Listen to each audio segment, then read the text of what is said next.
교통정보사 짜박입니다. 지난 시간에 이어서 교통사고 사실확인원이 구체적으로 어떤 것인지 한번 알아보도록 하겠습니다. 교통사고 사실확인원, 사고 사실확인원은 경찰의 사고조사가 마무리가 된 이후에 이제 경찰서나 파출소, 민원실에 가시면 발행받을 수 있는 서류라고 제가 말씀을 드렸고요. 이제 보시는 바와 같이 이제 앞장, 뒷장 이렇게 두 장으로 구성이 되어 있고요. 이제 앞장에는 이렇게 인적사항이 나와 있고요. 이제 사고 기호가 이렇게 이제 기입이 됩니다. 이제 그리고 이제 뒷장에는 이제 사고 약도가 이렇게 이제 됩니다. 여기 보시게 되면 이제 샵 1차량이 있고 샵 2차량이 있습니다. 이제 샵 1차량이 가해자로 보시면 되고 샵 2차량이 피해자로 보시면 됩니다.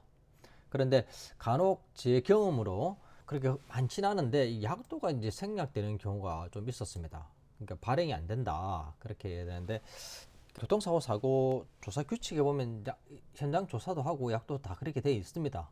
그렇기 때문에 약도가 출력이 안 된다는 것은 아마 그 출력하는 곳에서 아마 빠뜨리거나 아마 그랬을 가능성이 있기 때문에 꼭 두 장을 같이 받아오시는 게 맞는 거라고 봅니다. 어쨌든 간에 이 사고 약도만 보더라도 굳이 앞에 있는 사고 기호를 안 보더라도 이게 어떤 사고구나 라는 게 아마 좀 대충 좀 그려지겠죠. 예, 그려지기 때문에 꼭 받아오시는 게 맞는 것 같습니다.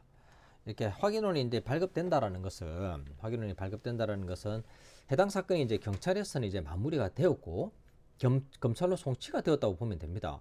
그러다 보니 사실과 좀 다르거나 이제 틀린 내용이 있다 하더라도 실질적으로 변경이 그렇게 쉽지는 않습니다.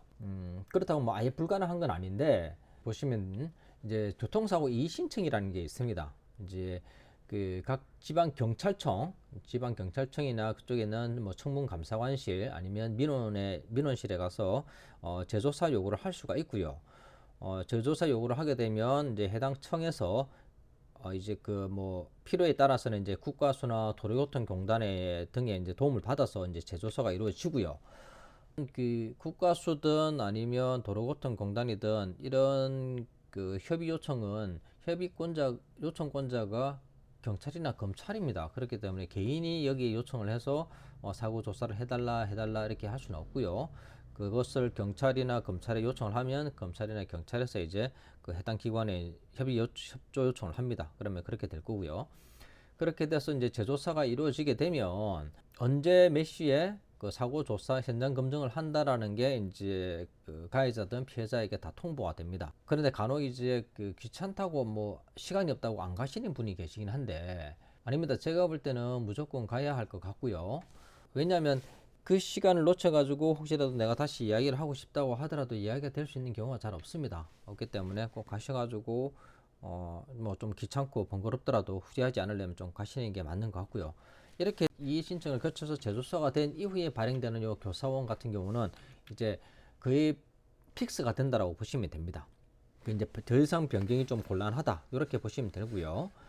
그렇다면 이 교통사고 사실확인호는 뭐 어떻게 발급이 되는지를 한번 살펴보도록 할게요. 자, 교통사고 사실확인호는 제일 쉬운 방법은 본인이 파출소나 경찰서에 가셔서 떼시면 됩니다. 민원실에 가시면 신분증만 들고 가서 신청을 하면 바로 나오게 되고요. 정부24 이제 그 홈페이지 들어가시면 이렇게 교통사고 발급 신청이라고 검색란에 치시면 이렇게 그 발급을 할 수가 있습니다. 뭐 제 거를 한번 발급 받아 보려고 했는데 저는 교통사고가 난 적이 없기 때문에 제 이름으로 발급이 되지는 않고요. 그리고 간혹 이제 그 본인이 이제 움직이기가 좀 그 불편할 정도로 이제 상해를 입으신 분이나 뭐 사정이 있으신 분들 같은 경우는 이제 가족분들께서 이제 가셔가지고 이제 대신 발급받을 수도 있는데 본인이나 그 가시는 분의 신분증, 그다음에 가족관계 증명서 이렇게 들고 가시면 아마 발급이 됩니다. 발급이 되니까 그렇게 발급을 받으시면 될 것 같고요. 이와는 좀 별개로 경찰에서 이제 송치를 합니다. 송치를 하게 되면 그와 동시에 이제 교사원이 발급이 가능합니다. 발급이 가능한데, 근데 이제 완전히 이제 검찰로 넘어간 단계에서는 검찰 측에다가 정보공개 청구를 하셔야 됩니다. 정보공개 청구를 하셔야 되는데, 정보공개 청구로 인해서 받을 수 있는 것은 이제 경찰에서 작성한 이 실황조사 보고서라는 게 있습니다. 교사원보다 훨씬 더 뭐 자세하게 이제 기재가 되어 있고요. 그것을 이제 검찰 단계에서 이제 정보공개법에 따라서 청구가 가능한 겁니다. 이렇게 이렇게 뭐 모든 국민은 정보를 공개할 권리를 가지고요.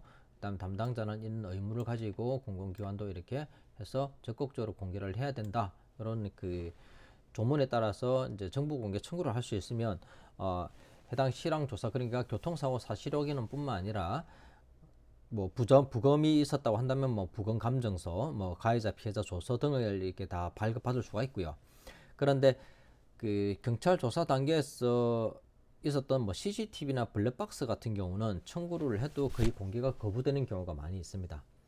그 제 개인적인 생각에는 어쨌든 거기에는 동의받지 못한 사람들의 뭐 차량 번호나 아니면 그런 뭐 얼굴이 있을 수도 있고요. 그렇기 때문에 아마 그것은 공개가 좀 거의 안 되는 경우로 그렇게 되는 게 맞는 것 같습니다. 그래서 어쨌든 간에 실무적으로 저희가 이제 보험회사랑 그 이제 과실을 다툴 때, 보험회사 다툴 때 이 경찰에서 접수된 이 교통사고 사실 확인원이나 좀 전에 말씀드렸던 실황조사 보고서 이쪽을 가지고 이제 그 과실을 따집니다. 거기에 나와 있는 사실관계를 바탕으로 해서 손해보험협회에 나와 있는 이 과실 인정 기준을 대비를 시킨다든지, 그 다음에 혹시라도 이게 뭐 송무팀, 그러니까 보험회사 내에 있는 법무팀으로 서류가 이관될 거나 아니면 그쪽에 판단을 받아야 될 경우에는 그 판례나 그다음 뭐 하급심 뭐 재판결문들, 이런 판결문들을 가지고 이제 과실을 이제 보험회사에서는 평가를 합니다.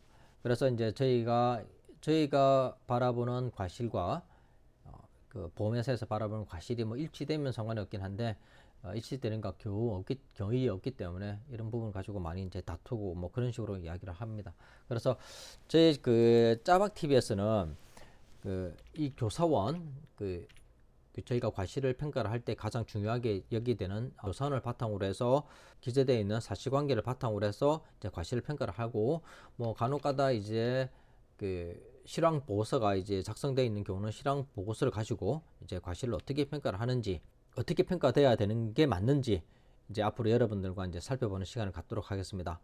이제 다음 시간부터는 이제 실제 좀 전에 보여줬던 이런 실제 교사원을 가지고 하나하나 사건에 대해서 살펴보는 시간을 갖도록 하겠습니다. 이것으로 마치고요. 지금까지 시청해 주셔서 감사드리고 다음 시간에 다시 찾아뵙도록 하겠습니다. 안녕히 계세요.